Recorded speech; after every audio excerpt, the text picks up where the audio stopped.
why there will be no change in the real wage is that when price changes by a certain proportion, wage will also change by that same proportion. So there will be no change in the real wage at all. And because there's no change in real wage, there will be no change in N.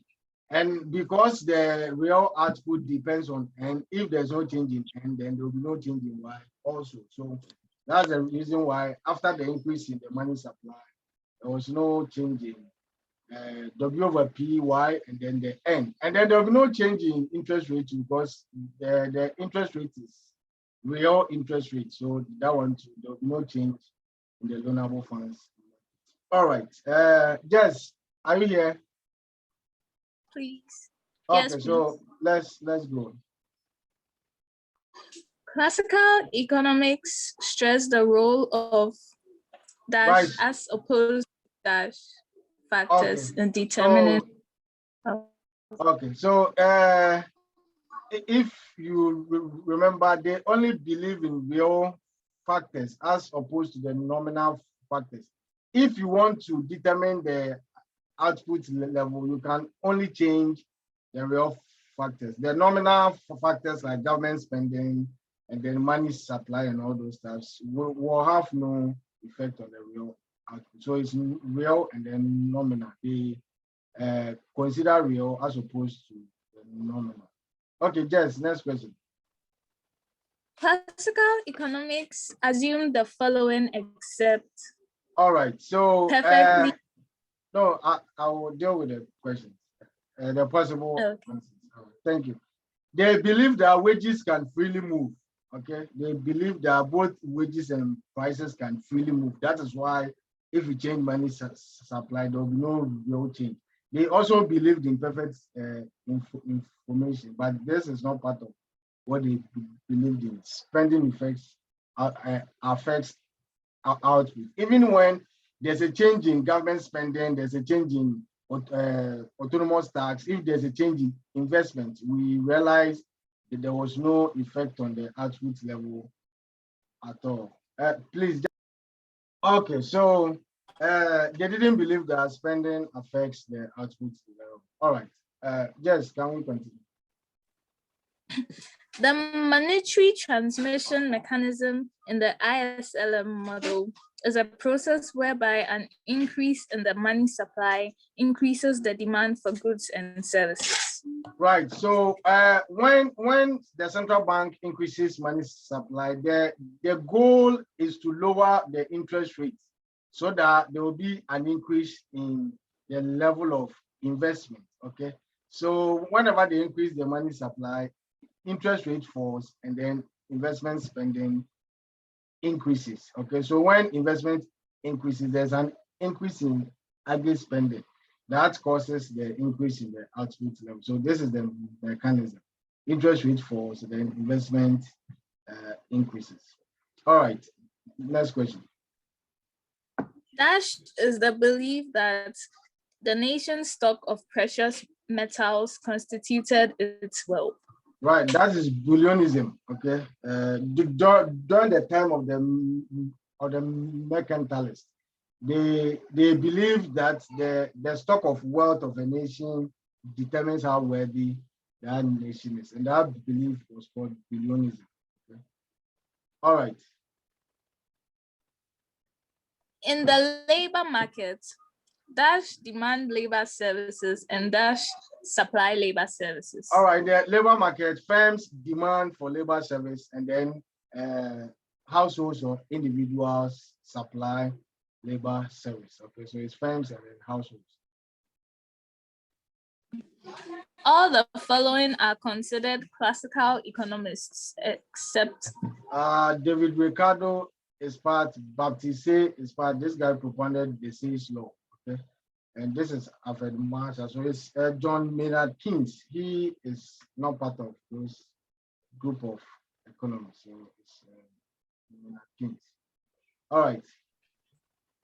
Classical economics was a revolution against mercantilism. Okay, mercantilism. That was the economic thought that existed before Adam Smith and his people came.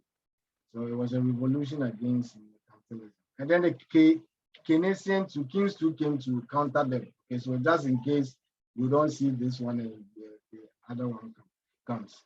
Right, then next one. The mercantilists advocated for the following policies except.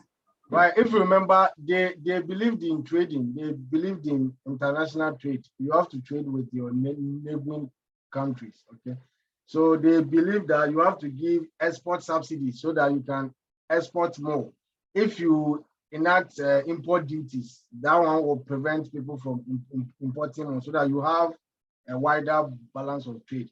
And they also believed in the developing state colonies so that they can just sell their goods to those people.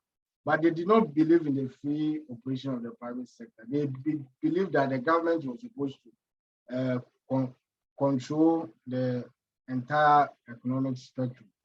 Okay, so they didn't believe in the free operation of the market system. All right. The classical economists believed that. For them, if you remember, government spending is not important. If you change government spending, it doesn't change anything. So they didn't believe in that. They also didn't believe that wages suffer rigidities. No, they freely move. Okay. So what they believe was that a competitive economy can just work on its own without any government intervention. Okay, the government shouldn't intervene at all. Allow the private sector to work on its own. So that's what they believe in. An increase in the money supply and a drop in government spending will lead to. Questions like this, you have to use the ISLM diagrams. Okay, don't just use your head. You might easily get it wrong. So things like this, just draw the diagram. So assuming this is the initial IS and then this is our LM. So this will be the equilibrium interest rate and then output. Now we have an increase in money supply that should cause a downward shift in the LM curve. And at the same time, there's a drop in government spending. So the IS curve is supposed to shift backwards. Okay. Now we want to know the effect of this on output and then interest rate. If you look at this, by what I have drawn here, okay, you see that this is going to be the new equilibrium, right? This will be the new equilibrium point. This is causing a fall in output and then a fall in interest rate. But what if this is where the increase in money supply brought the LM curve? This would have caused an increase in the output level, but still will have a decrease in interest rate.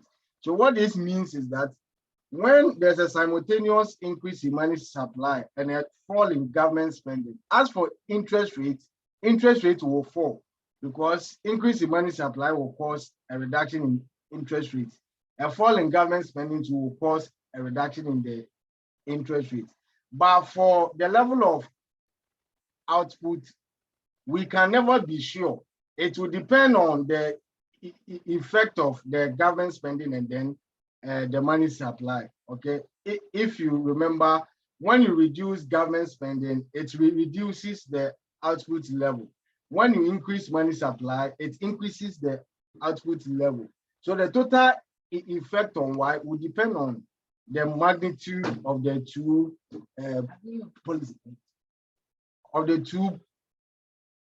policies. Okay, so what this means is that we'll have an ambiguous effect on the output level, but we know there's going to be a decrease in interest rate. I hope we understand. As for interest rate, both changes will cause a decrease in interest rate, but for the output level, one change is causing a reduction in Y, another change is causing an increase in Y. So we'll never know the effect, which makes it ambiguous. Okay, I hope we understand. Yes, Jay. Sir, please, I thought the question, they specified the increase in money supply and a drop in government spending. So why didn't you choose a decrease in output and No. See, we have two changes here. Okay, the first one is an increase in money supply. Okay, you even before the diagram, when they increase money supply, what happens to interest rates? What happens to output? If they increase money supply, let's look at interest rates. Let's look at why. Okay. The first one is an increase in money supply. Okay. Interest rate falls, right? Investment goes up, and why will go up? I hope we all understand this. Then let's look at government spending. There's a drop in government spending. So there's a reduction in government spending. That will cause interest rate to fall, and then why to fall. When GM falls, there's a fall in aggregate spending. So output falls. So now, what is the combined effect? Interest rate is falling for both. So we are certain that interest rate will fall. But when we come to Y, the increase in money supply is causing an increase in Y, and the decrease in government spending is causing a decrease in Y. So where is Y going? It will depend on the magnitude of these two.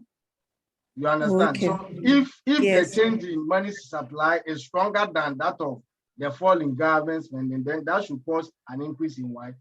But if J is stronger than M, then that should cause a fall in Y. It's even possible that there will be no change in Y if the effects are the same. Okay. I hope that's Thank you. All right, please, any other question? So we'll have an ambiguous effect on output and a decrease in interest rate. So please, in your free time, try looking at those things. When they combine changes in government spending and then the money supply, you have to know how it affects the Y and then the R. Some you will never know the combined effect. So in your free time, you can try the other sides too. What if they increase money supply and they increase government spending at the same time? What is going to be the effect on Y and then R? Okay, so you can try that one too in your free time. All right, yes. In the ISLM model, a decrease in output would be the result of or an. Right, so in the ISLM model, we have interest, IS, we have our LM here. We can only have a decrease in Y if IS shift to the left or LM curve what? Shifts upwards. When it happens like this, we get a fall in Y. So from the possible questions, you are just looking out for, from the possible answers, you are looking out for a factor that could either cause the LM curve to move upwards or cause the IS curve to move leftwards. Okay, a decrease in tax will cause the IS curve to shift to the right, and that will cause an increase in Y. So it can't be that. When you increase money supply to, it causes the LM curve to shift downwards. That will cause an increase in Y. Just know that for the shifts in the LM curve, it's not only money supply. Money demand too can cause shifts in the LM curve, and it works in opposite the direction to that of the money supply. When you increase the money demand, it will cause the LM curve to shift upwards.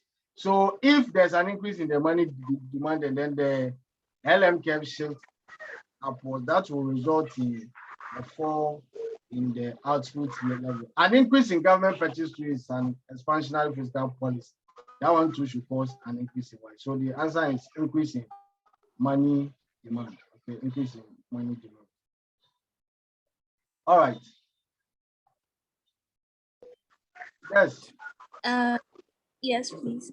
An increase in real wage will dash the level of profit maximizing labor demand.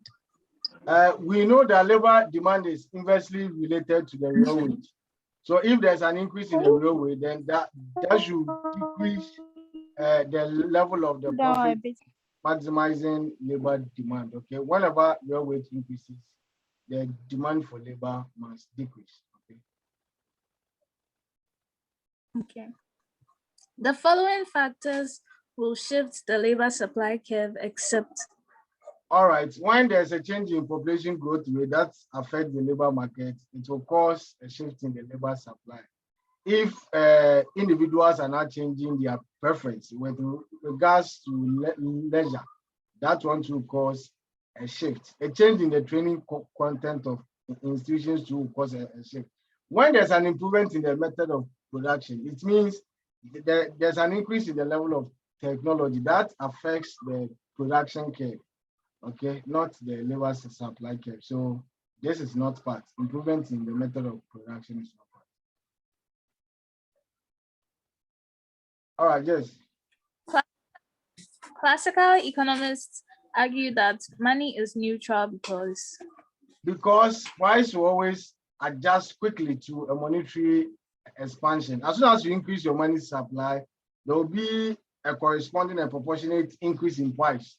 That is why there will be no real effect at all. So prices adjust quickly to a monetary expansion. All right, next question. If MPC is equal to 0.75 and there are no income taxes but only lump sum taxes, when T decreases by 100, then the IS curve for any given interest rate shifts to the right by. All right, so we are looking for the effect of a change in T on the IS curve, okay? We know that the K is given as 1 over 1 minus B. So if we are talking about the effect of tax, that one is minus B over 1 minus B. There's a simple one, right? If you see from here, they said there's no income tax. So there's no marginal tax rate, okay? So this is the K for the change in tax. And we have been given B as 0.75.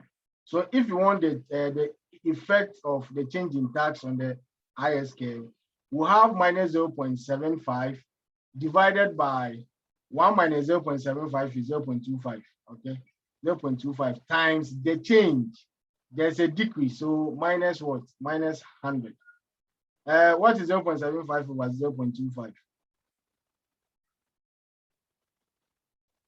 Right, so when you do your math, you get negative go away. So IS curve will shift by this amount. Okay.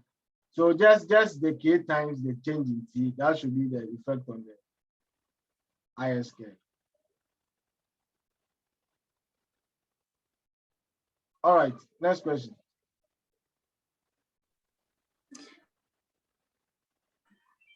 As we move on along the IS curve. Right, if you are moving down the IS curve, you see that there's a reduction. I'm coming on, let's draw this. We have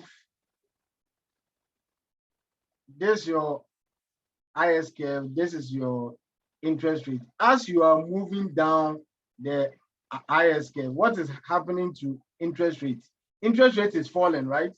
Because interest rate is falling, there's going to be an increase in investment. And we know that investment should be equal to savings.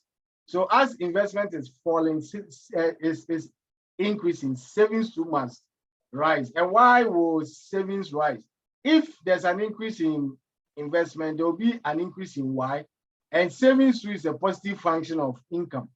So as there's an increase in Y, there's supposed to be an increase in S, just to ensure equilibrium. So as we move down the IS curve, we should have investment spending and savings will both increase. Okay, they will both increase just to restore equilibrium. Okay, just to restore equilibrium.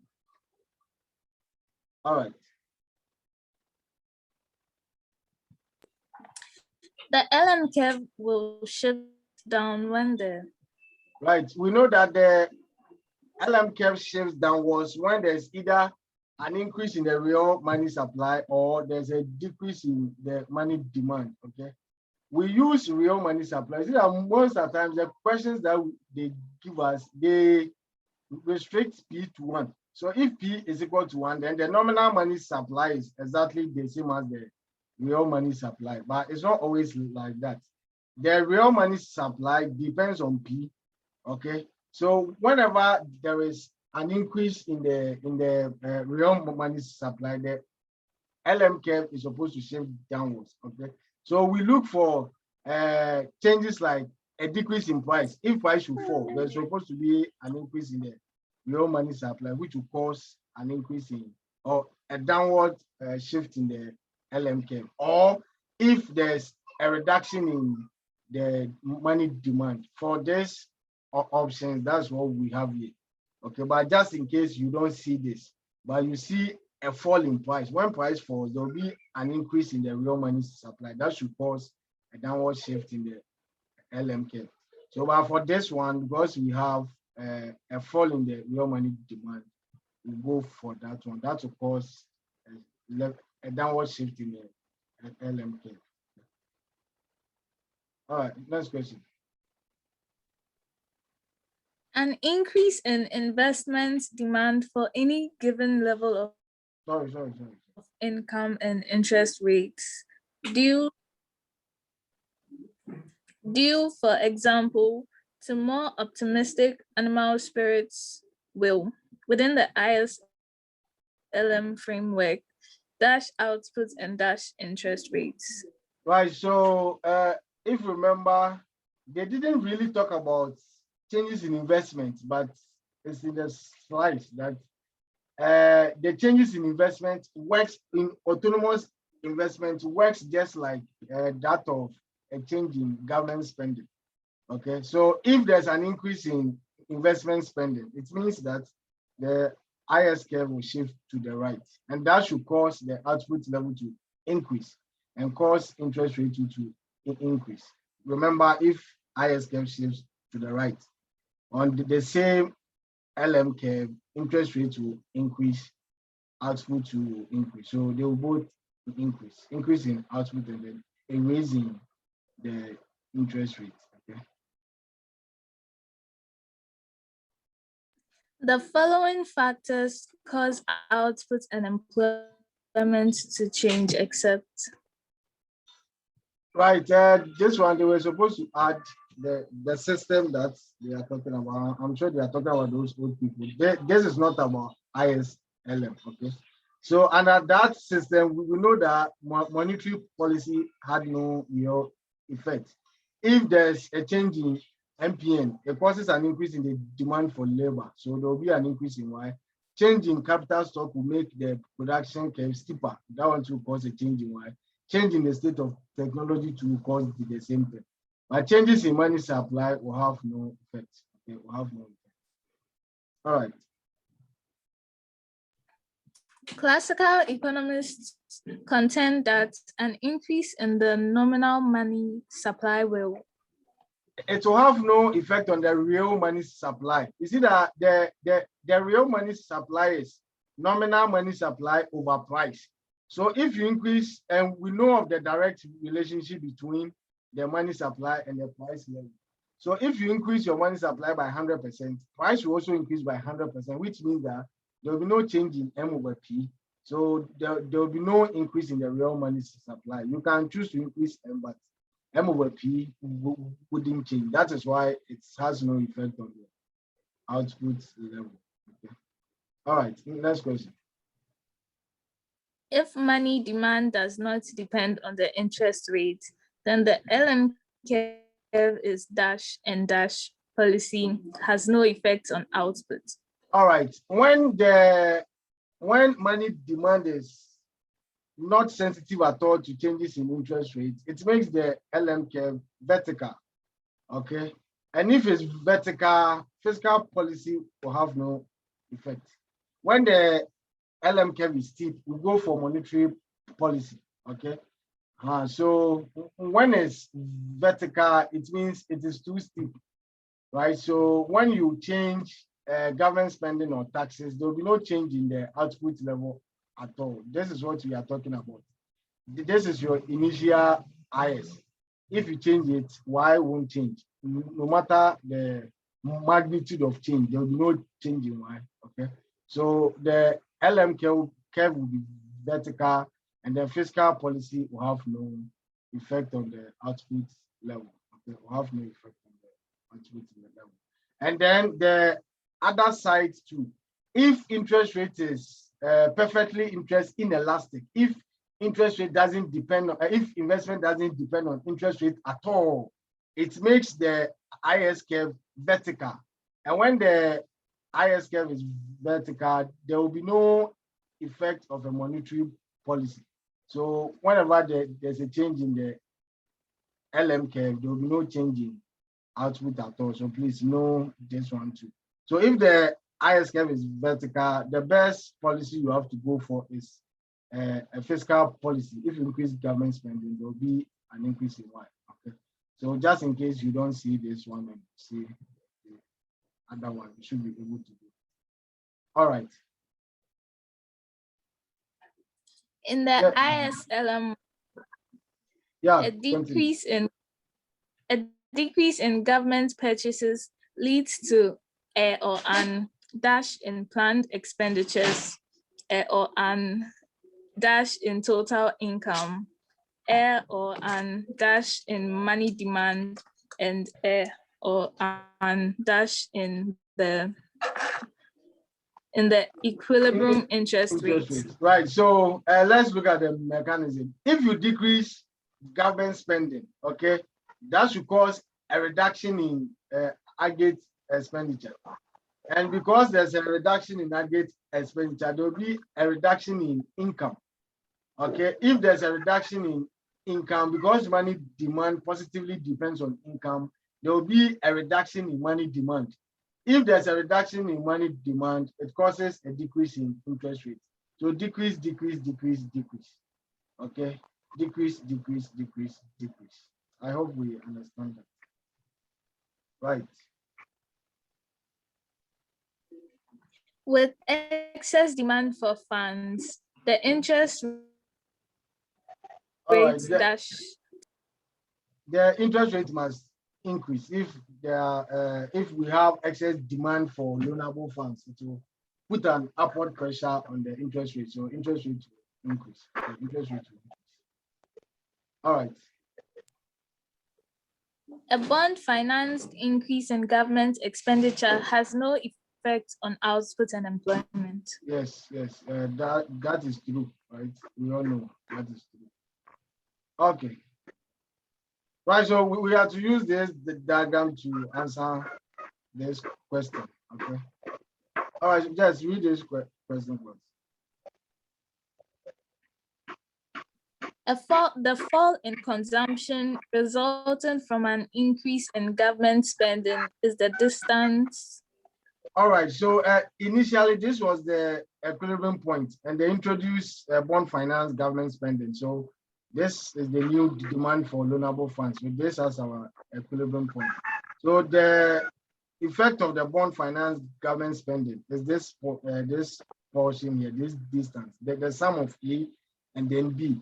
But now, because there's an increase in interest rate, there's a fall in investment. That is the portion B, okay? And because of the increase in interest rate, there's an increase in savings, which has a corresponding decrease in consumption. That is measured by the distance A.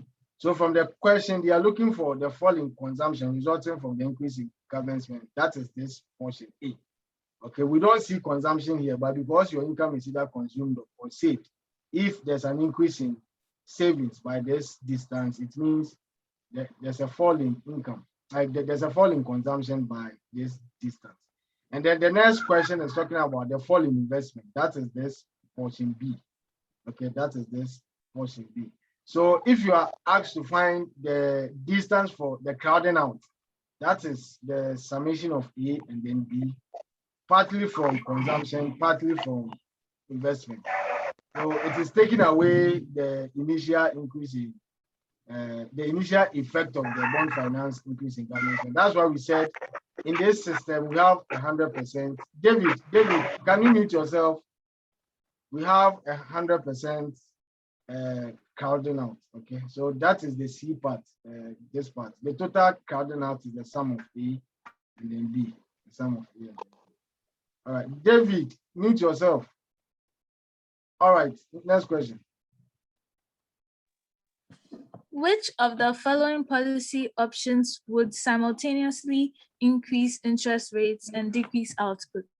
All right, so we are looking for a policy that will increase interest rates and at the same time decrease the output level. If you look at the first one, the Federal Reserve Board is selling bonds. When they are selling bonds, it means that they want to take money out of the system. That is a contractionary monetary policy. This is LM, this is IS, okay? So interest rate is here, our income is here. So when they sell bonds, they are taking money away from the system. It means that they are decreasing the money supply. That of course an upward shift in the LM curve. So if you look at this, you see that there's an increase in interest rates and there's a reduction in income, which is right per what the question is looking for. So this is one. But then let's look at the other ones. A federal government increases its defense purchases. This is an expansionary fiscal policy. This will cause an increase in interest rates, but it will also cause an increase in Y. So this cannot be part. Okay. Then the next one, the Federal Reserve Board expands the money supply. That is an expansionary monetary policy. So we have a fall in R and increase in Y, which is totally off. Then if you look at the last one, a federal government increases the tax rate. When you increase tax rate, okay, if you increase tax rate, it causes the IS curve to shift backwards. Okay, when you increase the tax rate, that is a contractionary fiscal policy. So this is going to be the new equilibrium point, right? So interest rate falls, and then Y also falls, which means that it's just the first one, which is actually answering the question. Okay, interest rates will increase after the sales of bonds and then cause the output level to fall. So it should be the first. All right. Next question. Suppose an economy is running a government's budget deficit. Assume that C is equal to C0 plus C1 into brackets Y minus T. Which one of the following will cause this deficit to become larger? All right, the deficit is measured by J minus T, right? J minus T. So if there's a fall in, if there's an increase in J or there's a fall in T, that widens the budget deficit, okay? So looking at this, if they decrease tax, you are spending and you are not getting much money to fund whatever spending you are doing. So that should cause the budget deficit to widen. So we'll go for a decrease in tax. We'll go for a decrease in tax.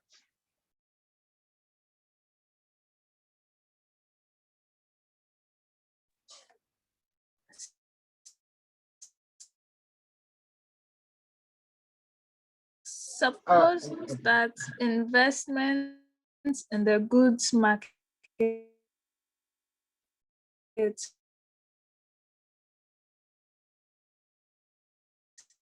not. I think the network is messing up. This is a question. This is a question I was talking about here. Investment It's responsive to the interest rates. That's all then. Okay, so I suppose investment is interest inelastic. It doesn't respond at all to interest rates, to the changes in interest rates. That is what is going to make the IS curve vertical, and monetary policy will not be effective at all. So the IS curve is vertical, is a vertical line, and monetary policy is not effective. IS curve is vertical, and the monetary policy does not affect the output in the ISLM model. Okay, so whenever investment is perfectly interest inelastic, IS curve is vertical, monetary policy is not effective at all. All right. A fiscal expansion coupled with a monetary expansion must always cause. Okay, this is one of the combination of the two that I was talking about, that you have to be drawing the diagrams is a bit easier that way. But even before the diagram, when there's a fiscal expansion, that will cause an increase in the interest rate, right? And then an increase in the output level. For monetary expansion to have an increase in Y, but it is causing a decrease in interest rate. So the effect on interest rate will be ambiguous. One is causing it to increase, the other is causing it to fall. But for income level, they are both causing the income level to increase. So what we always have is a rise in the output level. But for interest rates, we don't know. We don't know if interest rates will rise or fall. It will depend on. Restate. Come again. Kindly restate the explanation again. Okay. What I'm saying is that fiscal expansion will cause an increase in interest rates. Okay. First, let's look at the effect on interest rates. Fiscal expansion will cause an increase in interest rates. Then the monetary expansion will rather cause a fall in interest rate. So one is causing the interest rate to increase, the other is causing it to fall, which means that the combined effect will be ambiguous. So we don't know what is going to happen to interest rates. But the effect on Y, whenever you increase government spending, there's an increase in Y. If you increase money supply too, there's an increase in Y. And we are combining the two. It means that there will definitely be an increase in Y. So for output level, we are very certain that it is going to rise. But for interest rates, we don't know. We don't know what's going to happen to interest rates. So the correct answer to this question is output to rise. Okay, we know that it will cause output to rise. All right. Yes. After a contractionary or expansionary fiscal policy. Right. For fiscal policy, what happens? LM curve won't move. Remember, that one will have no effect on the LM curve.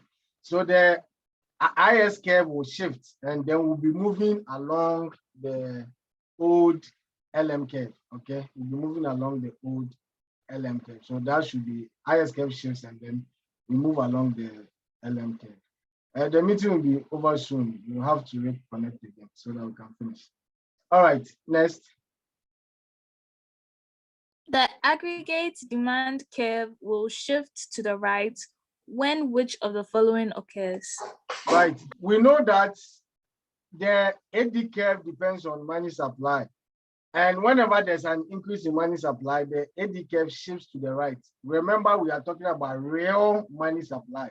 You see what I was talking about here? We have a decrease in the price level.